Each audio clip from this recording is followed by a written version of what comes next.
Muraho neza none nangiye kubaha ikaze kuri YouTube channel yacu ku isomo rya 23 tugomeza turebera hamwe amagambo agiye agize iri level ya A2. Wie heißen die Wörter in ihrer Sprache? Übersetzen Sie. Schule und Ausbildung. Tugiye kurebera hamwe amagambo afitanye isano n'ishuri cyangwa se n'ikitwa Ausbildung cyangwa se training. Das Abitur. Das Abitur. Nakuvuga ngo Abitur ni ikizamini gisoza umwaka wa 13 hano mu Budage. Murabizi mu Rwanda tugira imyaka 12. Yego tugira imyaka 6 ya primaire n'6 ya secondaire. Ariko mu Budage bagira imyaka 13. Rero Abitur ni ikizamini gisoza umwaka wa 13 mu Budage cyangwa se secondaire y'Abadage. Yewe hari n'ababyita die Matura. Yego die Berufsschule. Die Berufsschule. Berufsschule no kuvuga ngo ni ishuri umuntu aba yigiraho umwuga runaka. Abantu bakora Ausbildung baba bafite icyitwa Berufsschule. Ni ahantu baba bigira nyine ibintu bijyanye n'imyuga. Yego Fachhochschule. Die Fachhochschule ni ubwoko bwa kaminuza ariko abantu babiga cyane ibijyanye na theory. Yego Gesamtschule. Die Gesamtschule no kuvuga ngo iyi Gesamtschule ni ubwoko bw'ishuri mu Budage buhuza abanyeshuri batandukanye baba baravuye mu Hauptschule cyangwa se mu Realschule cyangwa se mu byo bita Gymnasium. No kuvuga ngo abo banyeshuri bahuriye aho hamwe bose bigira hamwe igihe kirekire kugira ngo bazabone uburyo bwo gutoranya icyo bashaka kwiga muri kaminuza. Ni ishuri ryihariye mu by'ukuri ntabwo turigira mu Kinyarwanda ariko nubwo bwoko bw'iryo shuri hano mu Budage bagira. Rero ubwo bwoko bw'iryo shuri aho abanyeshuri bahurira hamwe bakiga hanyuma bakazatoranya icyo baziga muri kaminuza nyuma. Iryo shuri niryo bita die Gesamtschule. Hanyuma die Grundschule. Die Grundschule nicyo twita primaire mu Kinyarwanda kuva mu wa mbere kugera mu wa gatandatu. Yego cyangwa se die Volksschule cyangwa se die Primarschule byose ni kimwe, nicyo twita primaire nyine cyangwa se umwaka w'amashuri abanza. Das Gymnasium. Das Gymnasium nicyo twita secondaire. Yego nicyo twita secondaire ariko iratandukanye. Gymnasium ni ishuri rya secondaire ariko rijyamo abana b'abahanga. Yego hano mu Budage bitandukanye. Abo bana b'abahanga nibo bajya no kwiga mu makaminuza. Gymnasium. Yego Gymnasien. Yego hari n'abo babyita Gymnasien cyangwa se Kantonsschule. Die Kantonsschule. Die Hauptschule. Die Hauptschule nicyo twita Trocken aho mu Kinyarwanda. Die Hauptschule Trocken. Die Lehre. Die Lehre. Iyo tuvuze die Lehre bishobora kuba trainings cyangwa se amasomo cyangwa se ubumenyi ukwigisha. Yego die Lehre. Die Note. Die Note ni amanota. Yego die Note ni amanota. Yego die Realschule. Die Realschule. Realschule ho ni nabwo n'ubwoko bwa secondaire ariko bujyamo abanyeshuri mu by'ukuri batari abahanga. Yego abanyeshuri badashaka kwiga cyangwa se kaminuza bashaka gukora icyitwa Ausbildung nibo bigira muri Realschule. Urugero no kuvuga ngo ahangaha muri Das Gymnasium iyo umwana atsinzwe cyangwa se bakabona adafite ubushobozi bwo kwiga kaminuza bamwohereza muri Realschule. Kubera ko Realschule ho ntago baba biga ibintu bikomeye cyane. Yego murumva ko hano mu Budage bakora ibishoboka byose kugira ngo umwana wese yige mu bushobozi bwe. Yego baba babyumva ko mu by'ukuri umuntu wese ntago yakiga nkundi. Ntago abantu bose bafite ubumenyi bungana cyangwa se ubushobozi bungana.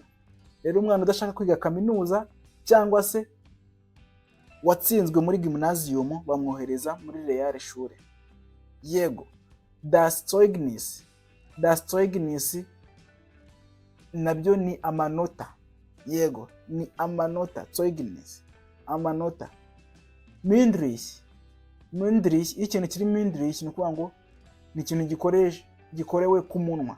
Urugero, iyo ikizami kiri mündlich ni ukuvuga ngo ni ikizami cyo kuvuga. Mündlich, ikizami cyo kuvuga. Hanyuma iyo ikintu ari cyo kwandika nicyo muri kubona aha ngaha cya schriftlich. Schriftlich no ni ukwandika. Iyo ikizami kiri schriftlich aba ari ukwandika, ni ikizami cyanditse. Beruf. Beruf. Beruf ni umwuga. Die Bewerbung. Die Bewerbung. Iyo tuvuze Bewerbung nicyo twita application. Bewerbung, application. Hanyuma das Einkommen. Das Einkommen nicyo twita income cyangwa se umushahara mu yandi magambo. Die Kündigung. Die Kündigung. Kündigung nicyo twita ugusezera akazi. Ni ugusezera akazi cyangwa se gusezererwa mu kazi. Der Praktikant. Der Praktikant. Ni ngo Praktikant ni umuntu uri gukora imenyerezwa mu kazi runaka. Urugero, nicyo twita mu yandi magambo stage, trainee. Umupraktikant ni umuntu ukora stage. Yego, cyane cyane bino bikorwa n'abantu abantu basoje secondaire cyangwa se basoje kaminuza. Yego, nibo bakora ama training cyangwa se practicum. Rero baba bitwa ba praktikant. Die Tätigkeit. Die Tätigkeit ni umurimo. Tätigkeit, umurimo. Sich bewerben Sich bewerben ni ukwaprayinga ushaka ikintu runaka. Iyi nshinga itondagurwa mu buryo bwihariye. Du bewirbst dich, du bewirbst dich, du bewirbst dich, er bewirbt sich, er bewirbt sich. Muri Partizip ni hat sich beworben. Kündigen. Kündigen ni ugusezera, ni inshinga. Ni ugusezera mu kazi cyangwa se kwirukanwa mu kazi, byose birashoboka. Muri Partizip ihinduka hat gekündigt. Hat gekündigt. Weitere wichtige Wörter, andi magambo y'ingenzi. Elektro. Ikintu kiri elektro bishatse kuvuga ko gikoresha amashanyarazi. Yego. Elektro installateur. Ni ukuvuga ngo tuvuze elektro installateur cyangwa se elektro monteur. Ni ukuvuga ngo ni umuntu westara ibintu bijyanye n'amashanyarazi. Yego, umwelectricité cyangwa se umuntu wize electricité cyangwa se wize amashanyarazi. Die Laune. Die Laune nicyo twita mood. Die Laune, mood. Yego. Das Thema. Das Thema mu bwinshi ni Themen. Das Thema nicyo twita topic. Yego. Kopieren ni inshinga isobanuye gukopia. Muri Partizip ni hat kopiert. Hat kopiert. Hat kopiert cyangwa se kopiert. Yego. Stören. Stören ni to disturb cyangwa se kubangamira, to disturb. Stören. Yego. Muri Partizip hinduka hat gestört. Hat gestört. Hiyo mnakuye ngo das stört mich. Ibyo biri kumbangamira. Yego. Das stört mich. Vorhaben. Iyi ni inshinga isobanuye to plan. Vorhaben, to plan. Nayo itondagurwa mu buryo bwihariye. Du hast vor ni trennbares verb. Du hast vor, er hat vor. Muri Partizip hinduka hat vor gehabt. Hat vor gehabt. Das habe ich vor. Das habe ich vor. Ni ukuvuga ngo ibyo ndi kubipanga cyangwa se ndi kubitegura. Eigentlich.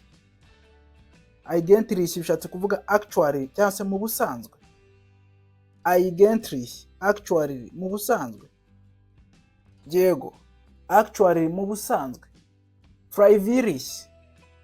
Freiwillig iyi ni adjective isobanuye ko ikintu ni volontaire cyangwa se ntabwo ari itegeko. Ni ubushake kugikora icyo kintu. Genug. Genug ni adjective igaragaza ko ibintu bihagije. Yego, biri enough. Genug haben. Genug haben, kuba ufite ibintu bihagije. Genug haben. Neulich.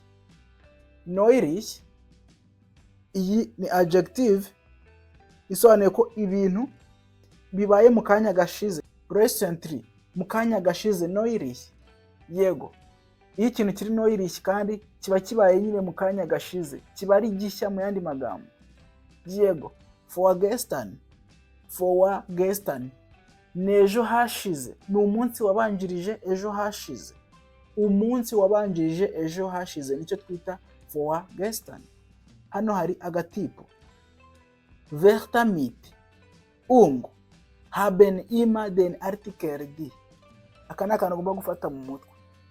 Ni ukuvuga ngo amagambo asozwa na igihe cyose agira article ya di, cyangwa se mu yandi magambo igihe cyose ayo magambo ni ingore. Ayo magambo igihe cyose ni ingore.